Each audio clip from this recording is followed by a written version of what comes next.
성도님들 안녕하십니까? 오늘은 4월 28일 수요일입니다. 오늘 함께 볼 말씀은요.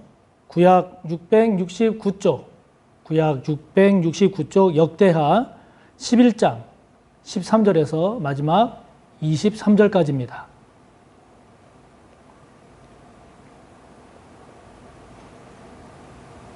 역대하 11장 13절에서 마지막 23절까지의 말씀 함께 해봅니다.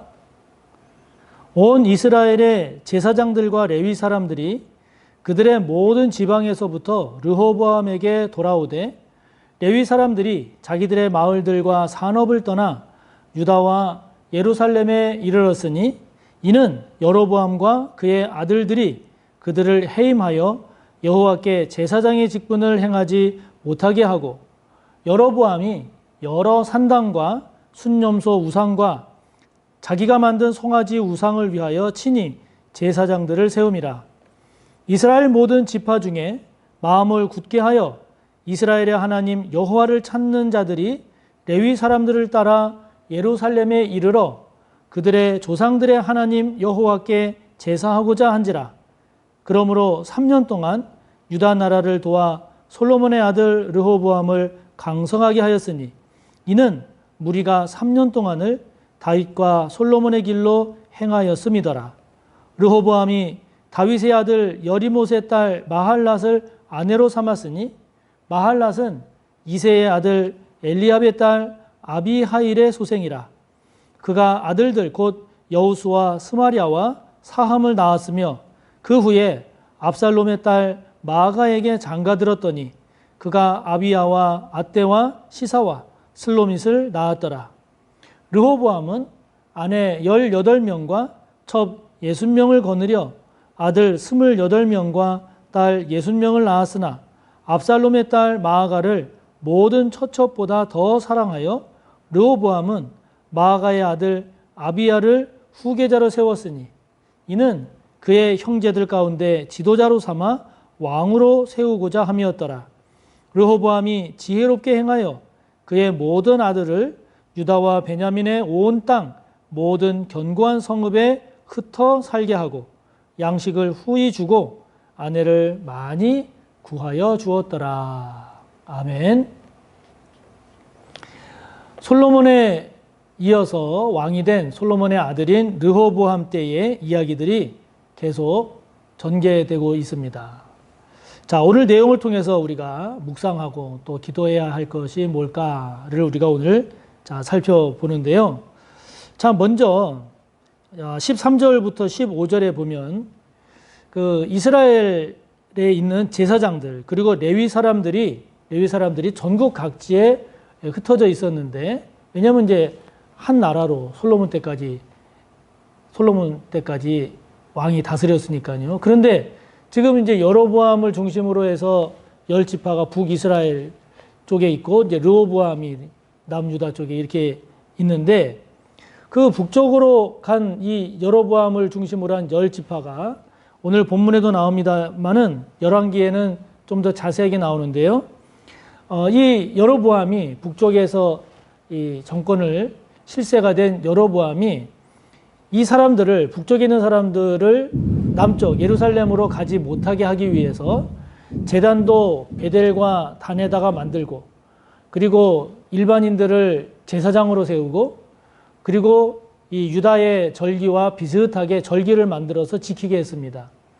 근데 이렇게 진행이 되니까 오늘 13절에 나오는 내용처럼 제사장들과 그리고 레위 사람들이요, 이제 전국 각지에 있던 이 사람들이 다 르호보암에게 가는 겁니다. 예루살렘으로 가는 겁니다. 그 이유를 오늘 14절, 15절을 보면 나오는데요. 여로보암과 그의 아들들이 이 제사장과 레위인들을 다 해임을 시킨 거죠. 제사장과 레위인들을 해임을 시키고 그 자리에 일반인들로 제사장 역할을 하게 했습니다. 그런데다가 15절에 나오는 것처럼 여러 산당을 짓고 그 다음에 순념소를 우상으로 섬기고 자기가 만든 송아지를 우상 숭배했단 말이죠. 이러한 순념소나 송아지를 우상으로 섬기는 것은 애굽 때부터 특히 애굽에서 많이 이렇게 우상 숭배했던 건데 이렇게 우상을 숭배하는 일들이 많아지고 그리고 이런 우상을 위해서 제사장들을 일반인들로 제사장들을 세우다 보니까 정상적인 제사장들 레위인들이 있을 수가 없는 겁니다. 다 해임도 되고 그래서 남쪽 유다로 예루살렘으로 르호보암 쪽으로 이렇게 내려오는 거죠. 즉 여로보암의 이런 악행, 좀 더 다른 말로 표현한다면 이 여로보암이 행한, 르호보암이 아닌 북쪽의 여로보암이 행한 잘못된 목적, 우상을 숭배하려고 하는 이 잘못된 목적과 그리고 부당한 정책, 정상적인 제사장들을 해임하는, 결국 이거는 하나님의 말씀을 위배하는 거죠.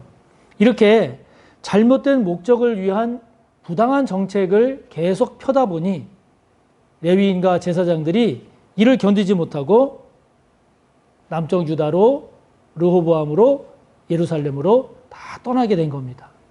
자, 여러분, 이처럼 자기 자신은 나름대로 합리화 핑계를 대고 이런저런 변명을 하겠습니다마는 그러나 그 목적이 우상 숭배와 같이 잘못된 목적이고 하나님의 말씀을 위배하면서까지 정책을 펴는 이런 부당한 정책을 펴게 되면 주변 사람들이 같이 있을 수가 없죠. 다 떠나게 됩니다.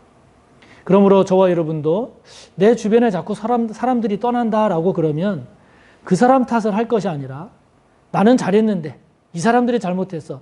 물론 그런 면도 있겠지만 그런 것보다는 우리가 좀 더 우리 자신을 깊이 돌아볼 필요가 있는 것은 우리에게, 저와 여러분에게 잘못된 목적으로 행한 것은 없는지 또는 부당한 일로 사람에게 상처를 주거나 아픔을 줘서 떠나게 한 것은 없는지를 돌아보는 일이 중요합니다.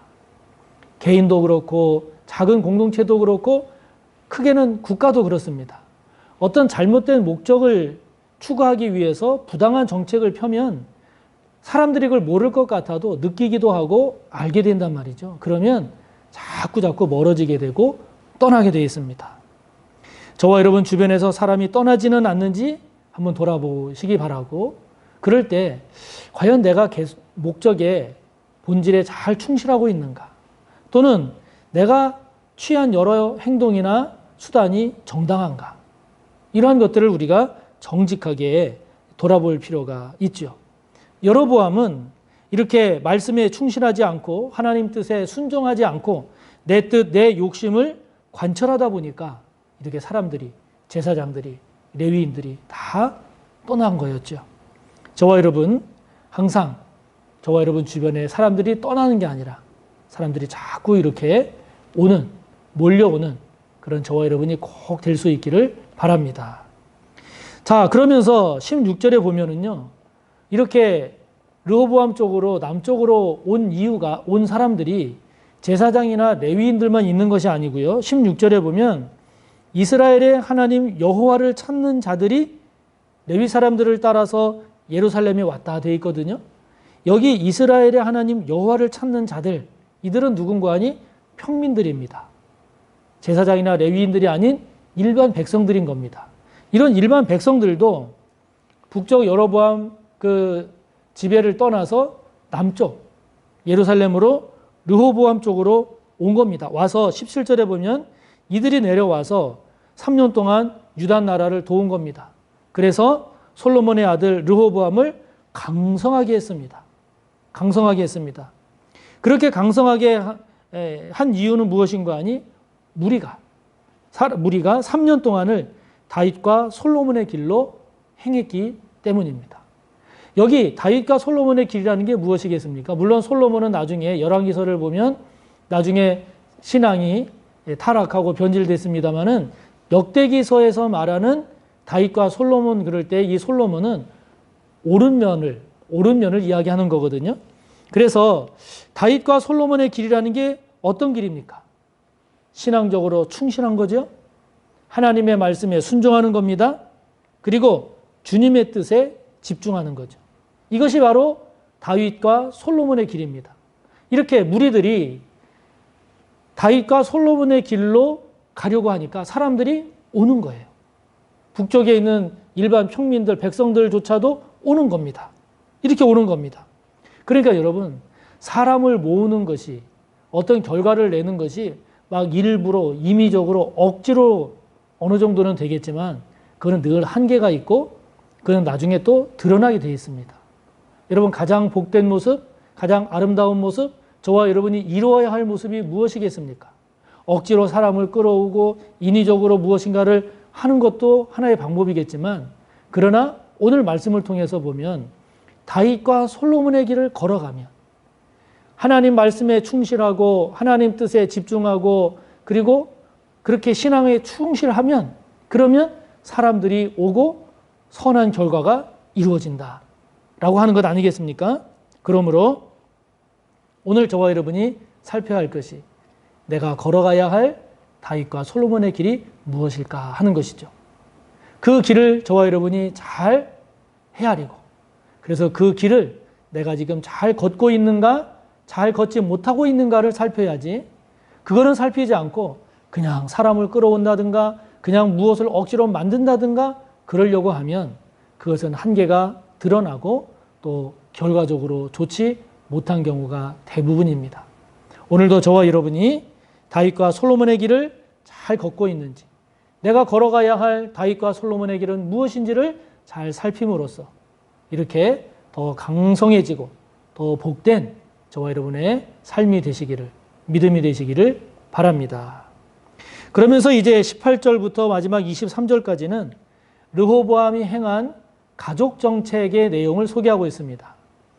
자, 오늘 말씀을 보면은요, 이 르호보암이 21절을 보면 아내를 18명을 뒀어요. 그리고 첩을 60명을 뒀습니다. 그러니까 왕이어서 그런 것도 있고, 하여튼 많은 처첩을 뒀어요. 그리고 아들을 28명을 낳고 딸을 60명을 낳았습니다. 그러니까 우리나라 조선시대도 그렇고 이 고대로 올라갈수록 이 자녀라든지 또는 아내라든지 첩이라든지 이것에 대한 숫자가 결국 그 왕의 권위와 부귀를 상징하다 보니까 이렇게 많은 처첩을 두고 많은 자녀를 낳았습니다. 그러나 사실 이것은 하나님께서 원하시는 것은 아닙니다. 신명기 17장 17절을 보면 왕은 아내를 많이 두지 말라고 했습니다. 그리고 신명기 21장 15절부터 17절을 보면 장자를 차남보다 우대하라고 했습니다. 그 질서를 잘 지키라고 했는데, 오늘 르호보암을 보면 압살롬의 딸 마아가를 더 사랑해서 그래서 그 아들을 후계자로 삼았는데, 이 압살롬의 딸 마아가의 아들 아비야는 장자가 아닙니다. 왜냐하면 이 압살롬의 딸 마아가가 첫 번째 부인이 아니기 때문이죠. 첫 번째는 18절에 나오는 것처럼 다윗의 아들 여리못의 딸 마할랏이 첫 번째 아내입니다. 그 아내보다 뒤에 얻은 아내의 아들을 후계자로 삼은 거니까 이 또한 하나님 말씀에 충실하지 못한 거예요. 그러니까 지금 르호보암은 하나님 말씀에 충실하지 못합니다. 그런데 그나마 여로보암이 잘한 게 있습니다. 그것이 23절에 보면 르호보암이 지혜롭게 행했다 하는 얘기입니다. 지혜롭게 행했다. 무엇을 지혜롭게 행했는가? 이렇게 많은 처첩이 있고 많은 자녀가 있으면 르호보암 이후에 서로 권력 다툼이라든지 서로 분쟁과 분열이 일어나기가 쉽죠. 거의 뻔합니다. 이것을 파악한 르호보암이 지혜롭게 행해서 모든 자녀들을 흩어놓은 겁니다. 모든 자녀들을 흩어놓고 흩어진 자녀들에게 후하게 음식도 주고 결혼도 시키고 그랬다는 거죠. 그나마 이 르호보암이 지혜롭게 행했기 때문에 그런 것을 예방할 수 있었다 하는 겁니다. 여러분, 사람에게 있어서 힘센 것도 중요하고 돈 많은 것도 중요하지만 저와 여러분이 힘써 구할 것이 있습니다. 지혜입니다. 지혜입니다. 지혜가 있어야 문제를 만나도 해결할 수 있고, 지혜가 있어야 어려움이 닥쳐도 그것을 극복할 대안을 찾을 수가 있는 거거든요. 저와 여러분, 힘을 구하는 것도 좋고 재물을 구하는 것도 좋지만 하나님께 지혜를 구하시기 바랍니다. 그래서 어리석은 저와 여러분이 아니라 지혜로운 자가 되어서 문제를 만나고 고난의 파도가 몰려온다 할지라도 지혜롭게 행해서 더 나은 선택을 더 나은 대안을 찾아 승리하며 신앙을 충실하게 지켜나가는 저와 여러분이 꼭 되시기를 바랍니다. 오늘도 함께 나눈 내용을 말씀을 생각하며 기도하시고 또 여러분의 기도를 이어가시기 바랍니다. 내일 뵙겠습니다. 감사합니다.